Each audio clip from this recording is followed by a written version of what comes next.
Hi అండి, welcome to my channel. ఈరోజు మనం గుడ్లతో చాలా రకాలైన రెసిపీ చేసుంటాము. ఈ రెసిపీ సింపుల్గా, టేస్టీగా, త్వరగా అయ్యే రెసిపీ. పల్లెటూరు స్టైల్లో ఎలా చేయాలో చూపిస్తాను. ముందుగా స్టవ్ వెలిగించి కళాయి పెట్టుకొని 2 స్పూన్ల ఆయిల్ వేసి, ఆయిల్ హీట్ అయిన తర్వాత మనం ఉడికించి పెట్టుకున్న కోడిగుడ్లను ఇందులో వేసి ఉప్పు, పసుపు, కారం వేసి ఫ్రై చేసుకోవాలి. తర్వాత తీసి పక్కన పెట్టుకోవాలి. ఇందులో బిర్యానీ ఆకు, చెక్క, లవంగాలు, జీరా, ఇందులో ఇలాచీ వేసి కొంచెం ఫ్రై అయిన తర్వాత మనం సన్నగా కట్ చేసి పెట్టుకున్న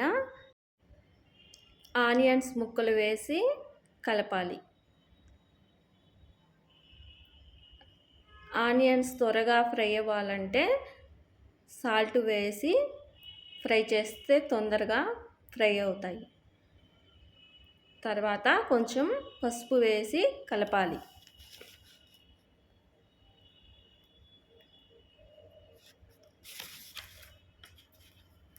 తర్వాత 3 కట్ చేసి పెట్టుకున్న పచ్చిమిర్చి ఇందులో వేసి, తర్వాత అల్లం వెల్లుల్లి పేస్ట్ 1 స్పూన్ వేసి పచ్చి వాసన పోయేంత వరకు ఫ్రై చేయాలి. తర్వాత 2 టమాటాలను చిన్న ముక్కలుగా కట్ చేసి మిక్సీ జార్లో వేసి గ్రైండ్ చేసుకోవాలి. ఈ టమాటా పేస్టును కర్రీలో వేసి కలుపుకోవాలి. టమాటా గ్రేవీ కొంచెం ఫ్రై అయిన తర్వాత ఇందులో తగినంత కారం వేసి కలుపుకోవాలి.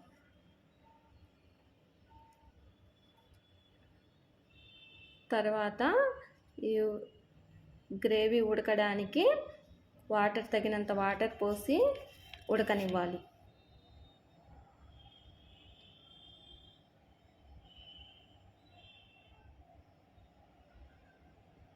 తర్వాత మనం ఫ్రై చేసి ఉంచుకున్న గుడ్లను ఇందులో వేసి ఉడకనివ్వాలి.